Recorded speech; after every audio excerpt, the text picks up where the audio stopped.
तो देखो आज अपना न्यू टॉपिक जो चल रहा है कॉम्प्लेक्स इंटीग्रेशन, कॉम्प्लेक्स इंटीग्रेशन। और वो कॉम्प्लेक्स इंटीग्रेशन में भी हम पढ़ेंगे लाइन इंटीग्रल ओनली। क्या?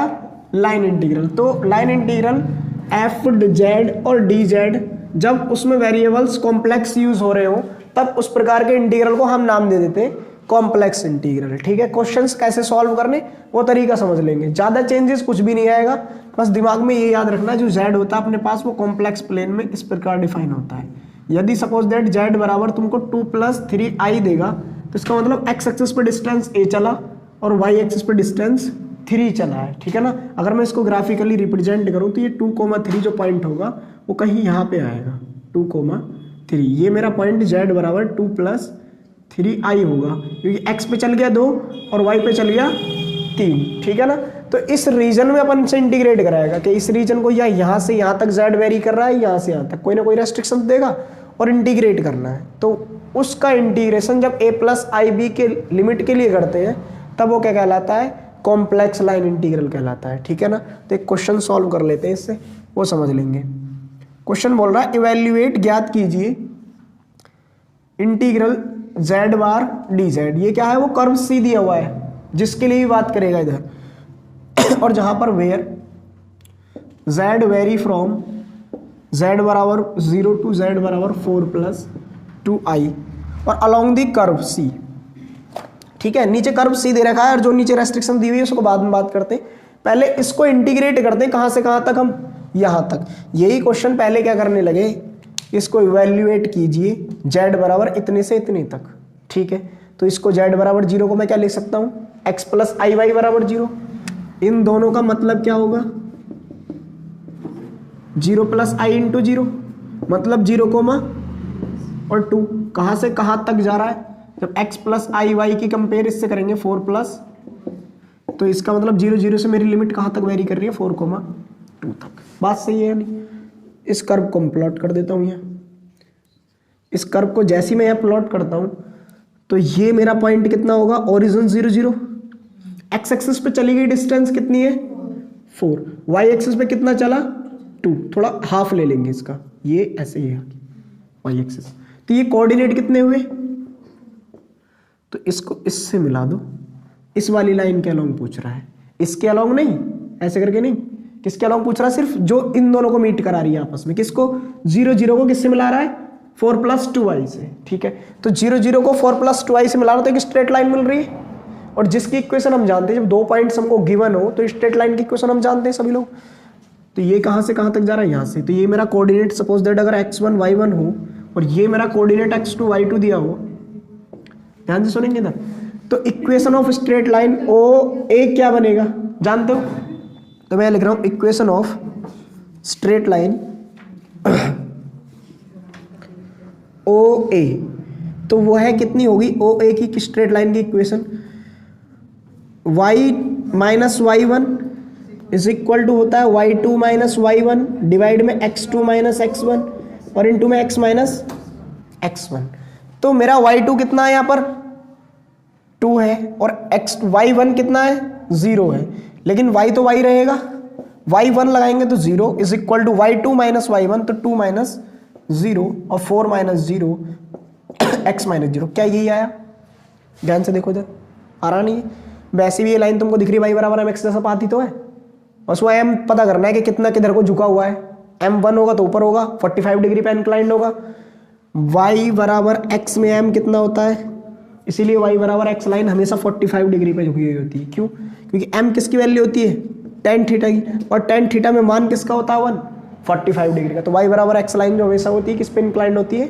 45 डिग्री के एंगल पर। अब इसको ये बता देगा कितने पे है। तो y बराबर कितना आया? 1/2 × x। तो ये आ रहा है उसके लिए वैल्यू, थीटा बराबर tan इनवर्स 1/2 जो भी हो। खैर हमें उससे कोई मतलब नहीं, हमें लाइन की इक्वेशन से मतलब था। तो लाइन की इक्वेशन y बराबर क्या मिल गया हमको? x/2। अब एक बात दिमाग में आती है कि हम जब हमको लिमिट दे रखी थी तो इसको ऐसा करने की जरूरत क्यों पड़ी? आ सकता है।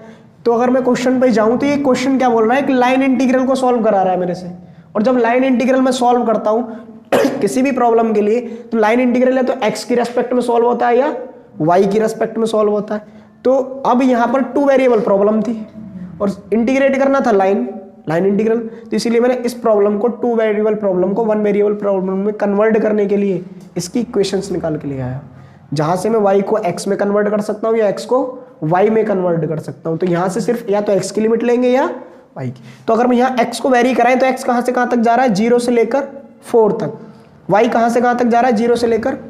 तो अब तुम्हारे पास चॉइस है, जब हम इसको इंटीग्रेट कराएंगे तो यहाँ पर अगर x की लिमिट में लेता हूँ तो सारा फंक्शन x में आना चाहिए, y की लिमिट लेता हूँ तो टोटल फंक्शन y में आना चाहिए। देखो इधर, देन तब integral c z bar dz is equal to, तो मैं यहाँ ऐसे लिख सकता हूँ इसको, z बार की वैल्यू क्या होगी, यदि z बराबर x प्लस आई वाई होता ही है वैसे ऑब्वियसली, तो z बार कितना आएगा, x माइनस आई वाई।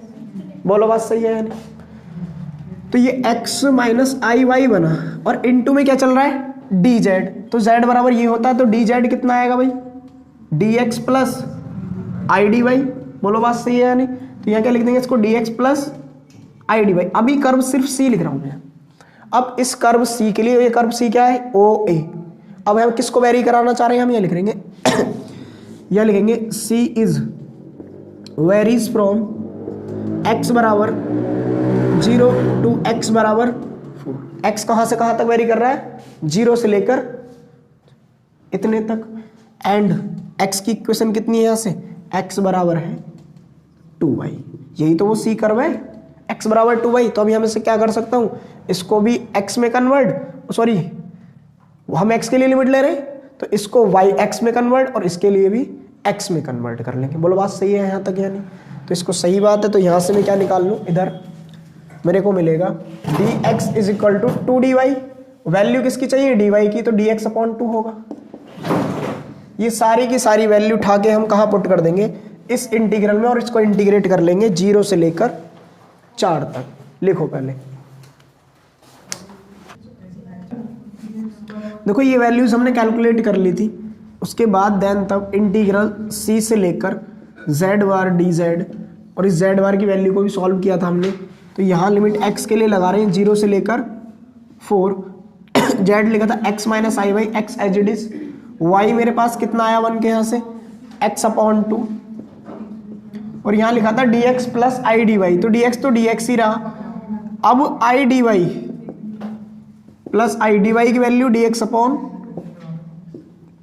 2। अब ऐसा हम क्यों कर रहे हैं, क्योंकि हमने लिमिट सिर्फ x के लिए ली है, तो सारा फंक्शन x में कन्वर्ट कर लिया है। तो यहाँ से मेरे पास आया x फ्रॉम 0 से लेकर 4, ये बनेगा 1 minus i Y 2 into x. बोलो बात सही है यानी। और यहाँ से क्या कॉमन कर लें, dx, तो बनेगा 1 प्लस आई अपॉन 2 इंटू डी एक्स।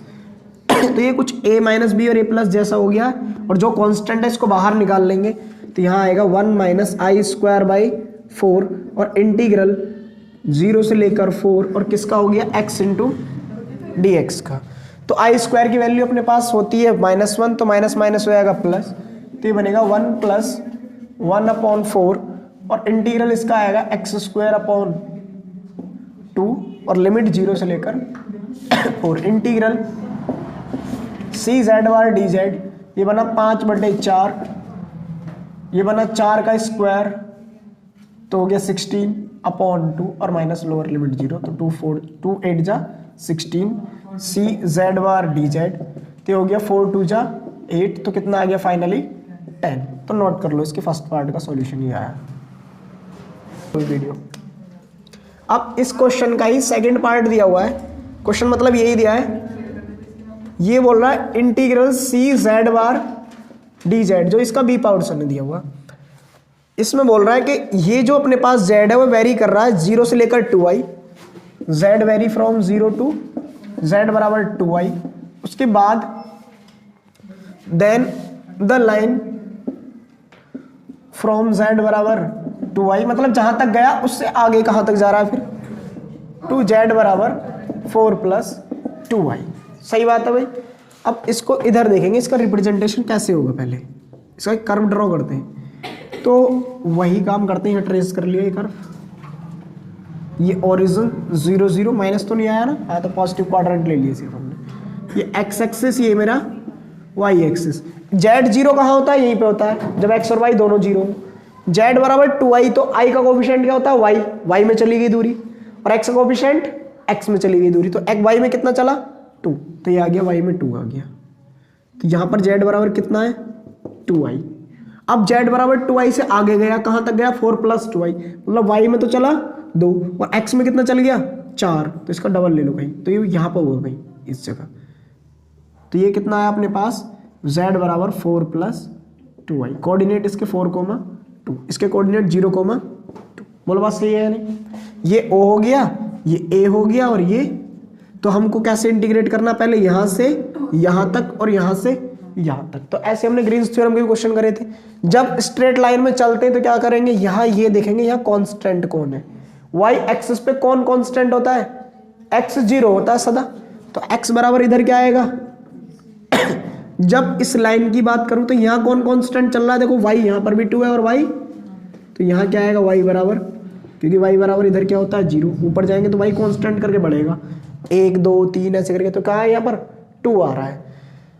तो इसको जब यहाँ से यहाँ तक इंटीग्रेट करेंगे तो लिमिट किसकी ले लेंगे हम, y की, क्योंकि x तो फिक्स है, यहाँ भी 0 है और इस पॉइंट पर भी 0 है, y वेरी कर रहा है, तो y कहाँ से कहाँ तक जा रहा है 0 से 2, यहाँ वेरी कर रहा है x 0 से 4, तो कुछ नहीं करना, इसका इंटीग्रल निकाल लेंगे। तो यहाँ लिखेंगे integral c z bar d z is equal to, मेरे पास कितना आएगा, इंटीग्रल ओ ए बी, इस जेड बार की value x minus i y और d x plus i d y. बोलो बात सही है या नहीं? इक्वेशन नंबर क्या मान लें इसको, फर्स्ट। अब ये वैल्यू कैलकुलेट करके लेके आते हैं, मतलब अपने पास होगा क्या, देन तब integral o a b x minus i y d x plus i d y, जो अपने पास वैल्यू होगी वह कहाँ तक इंटीग्रेट होगा, पहले ओ ए तक, वो कितना आएगा x माइनस आई वाई और d x plus i d y. बोलो बात सही है नहीं? प्लस अब किसके अलोंग इंटीग्रेट करेंगे, a से लेके b तक, तो वो बनेगा ए बी और x माइनस आई वाई और d x plus i d y, और इक्वेशन नंबर ये हो गई सेकेंड। तो सबसे पहले हम काम कर देते हैं अलोंग ओ ए के, ओ ए के अनुदिश जा रहे हैं हम इसकी दिशा में, तो ओ ए पे जब चलेंगे तो ओ ए अपने पास y एक्सिस है और y एक्सिस पे x 0 होता है, तो इसका डेरिवेटिव भी क्या आएगा यहाँ, एंड वेरी कौन कर रहा है y, तो y वेरीज फ्रॉम, y परिवर्तित होता है कहाँ से कहाँ तक, y फ्रॉम 0 टू y बराबर 2 तक। बोलो बात सही है नहीं? ये सारी वैल्यू उठा के कहाँ रख देंगे, इस वाली वैल्यू में, इसको इंटीग्रेट कर लेंगे, एंड मैं एक साथ निकाल लेता हूँ, डायरेक्ट यही पुट कर लेंगे दोनों बातों किसके अलोंग, अलोंग, अगर इसके अलोंग करें ए बी के बाद, तो ए बी कौन सी बात आ रही है, एक्स एक्सिस में दूरी चल रहा है, और जब एक्स में दूरी चलेगा तो वाई हमेशा कांस्टेंट रहेगा। जैसे मैं इधर चलूंगा तो क्या कांस्टेंट है, ऊपर थोड़ी ना चल रहा हूँ, इधर ही चल रहा हूँ, तो ये इधर चल रहा है तो कौन कांस्टेंट है, ये वाली डिस्टेंस, और जो कितनी है 2, तो y बराबर कितना आया, तो dy कितना हुआ इस केस में 0, जब कांस्टेंट है तो डेरिवेटिव तो 0 आएगा ही, and x varies from x बराबर 0 से लेकर x बराबर 4 तक। देखो x यहाँ से 0 था और यहाँ कितना हो गया 4 हो गया, देन फ्रॉम इक्वेशन फर्स्ट, ये सारी वैल्यू कहाँ उठा के रख देंगे, इक्वेशन नंबर फर्स्ट में, ये रहा अपने पास फर्स्ट, इसकी वैल्यू मिल जाएगी, सॉरी सेकंड है, हाँ सेकंड बोल दो इसको। तो इस सेकंड में जब ये वैल्यूज पुट करेंगे तो क्या मिलने वाला है, यहाँ से इंटीग्रल ओ ए बी और x माइनस आई वाई और d x plus i d y. तो पहले ओ ए के अलोंग की बात कर रहे हैं, ओ ए में लिमिट कितनी है y की 0 से लेकर 2, तो y 0 से 2, x कितना है यहाँ पर 0, तो ये पोर्शन 0 और dx भी 0, तो बचा आई वाई तो बचा 0 माइनस आई वाई और बाहर कितना आई डी वाई, प्लस इसमें x वेरी कर रहा है 0 से लेकर 4 तक और y इसमें फिक्स है, y कितना है 2, तो ये बनेगा x माइनस 2y और बाहर dx तो dx ही रहेगा, बट dy कितना है 0, तो i इंटू 0। बोलो बात सही है या नहीं? तो यहाँ बचेगा i इंटू आई स्क्वायर जो कि -1 होगा और माइनस ऑलरेडी है, तो सिर्फ क्या आएगा y फ्रॉम 0 से लेकर 2 y into d y, plus यहाँ पे कितना आएगा, ये तो 0, कितना आया x माइनस 2y और इंटीग्रल कहाँ से कहाँ तक, 0 से लेकर 4 तक इंटू dx। इसको इंटीग्रेट करके सॉल्व कर लेंगे। लिखो पहले यहाँ तक।